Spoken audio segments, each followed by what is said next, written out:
Повышение температуры, сыпь, кашель у ребенка, что это такое? Повышение температуры, сыпь, кашель у ребенка, что это такое? Любые признаки болезни ребенка вызывают опасения и тревогу родителей. Особенно страшно становится тогда, когда помимо привычных соплей или кашля, тело ребенка покрывается сыпью. Если температуру наглядно не видно, а не какое-то время мама может не вспоминать, то сыпь придает ребенку особенно болезненный вид и не дает забыть о проблеме ни на минуту. Высыпание причины возникновения кашля и сыпи. Кашель, как и сыпь, не является болезнью. Нельзя однозначно выбирать лечение только потому, что ребенок начал кашлять, а потом еще появилась сыпь на коже. Первое, что нужно сделать родителям, когда у ребенка появилась сыпь на лице или теле, кашель, обратиться к врачу, чтобы он поставил диагноз.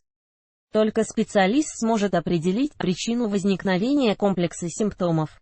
Источником заболевания могут быть бактериальная или вирусная инфекция, аллергия, заболевание крови. Важно! Тактика лечения для каждого случая своя, поэтому не стоит затягивать с обращением к врачу.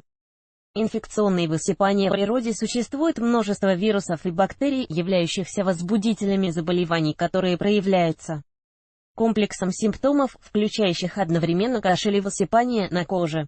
Болезни являются заразными, с широким радиусом поражения, именно поэтому их названия всем хорошо известны.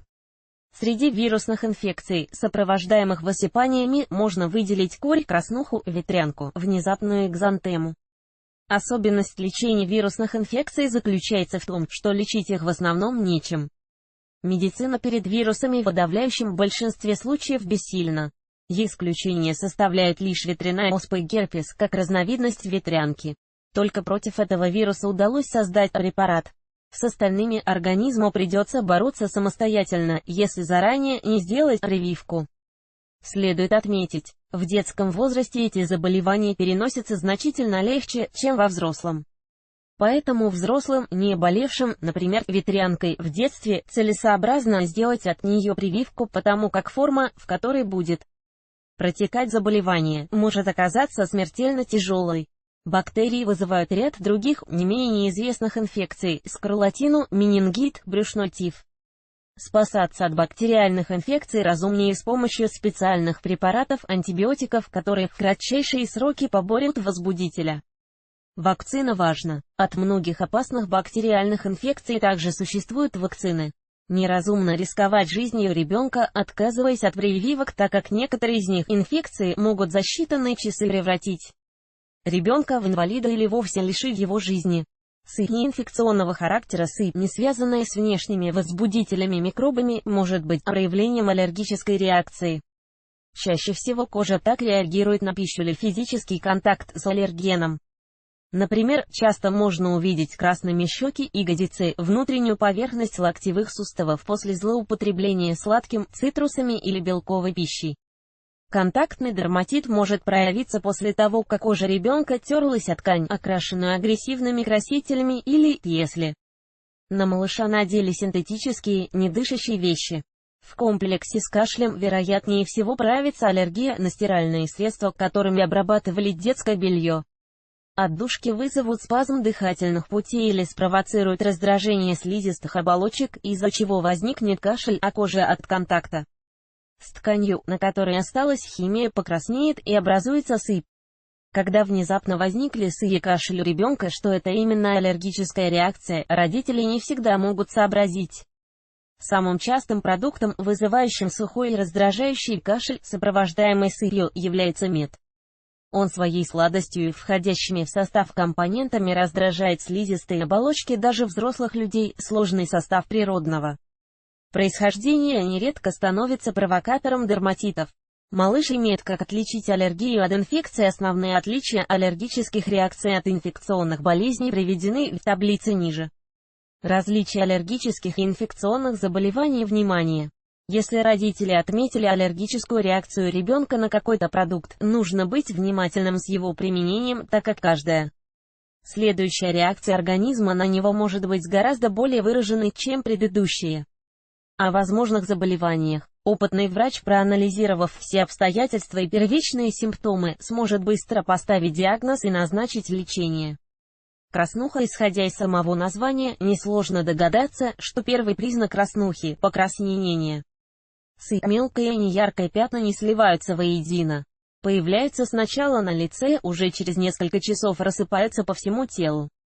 Одновременно с кожными реакциями возникает незначительное повышение температуры около 37 градусов Цельсия, появляется насморк, иногда головная боль. Именно насморк при краснухе становится причиной кашля, слизь, стекая по задней стенке глотки, раздражает ее. Доктор отличит краснуху от других диагнозов по увеличенным лимфузлам на затылке и шее. Корень начала болезни проявляется насморком, кашлем, повышением температуры.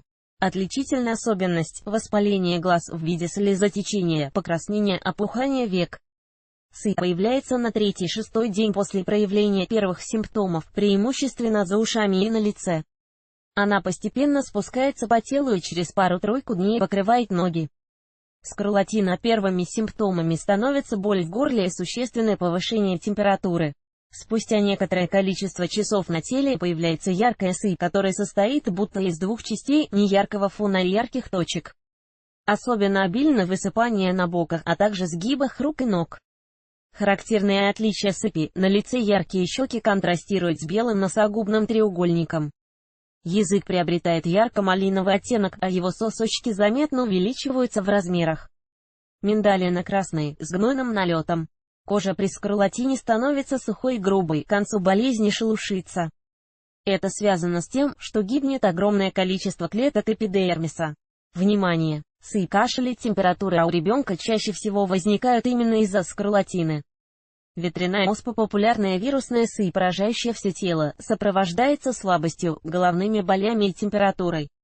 Кашель не является симптомом ветрянки, но может присутствовать как отдельная проблема со здоровьем, не связанная с поражением организма вирусом ветряной оспы.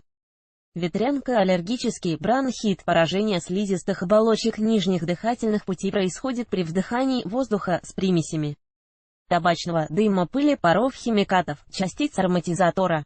Если ребенок дышит грязным воздухом, бронхи могут воспаляться, в результате диагностируют аллергический бронхит.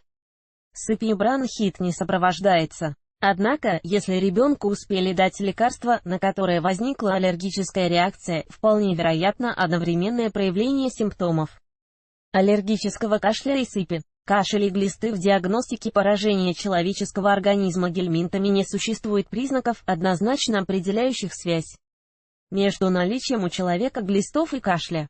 Сыпь опасная для жизни. Если покраснение на коже имеет вид мелких кровоизлияний, состояние ребенка резко ухудшилось, присутствует рвота и высокая температура.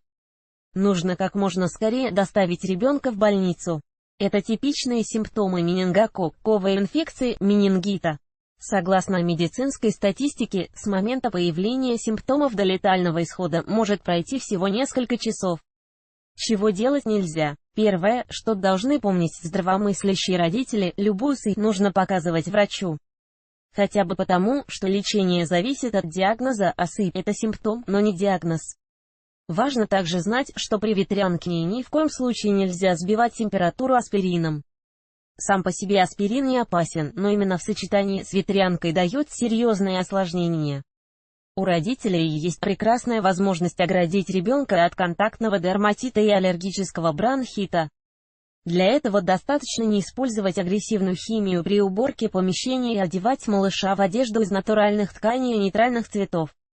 От вирусов и бактерий гарантированно защититься невозможно, поэтому не стоит затягивать обращение к педиатру, которое существенно ускорит выздоровление. Видео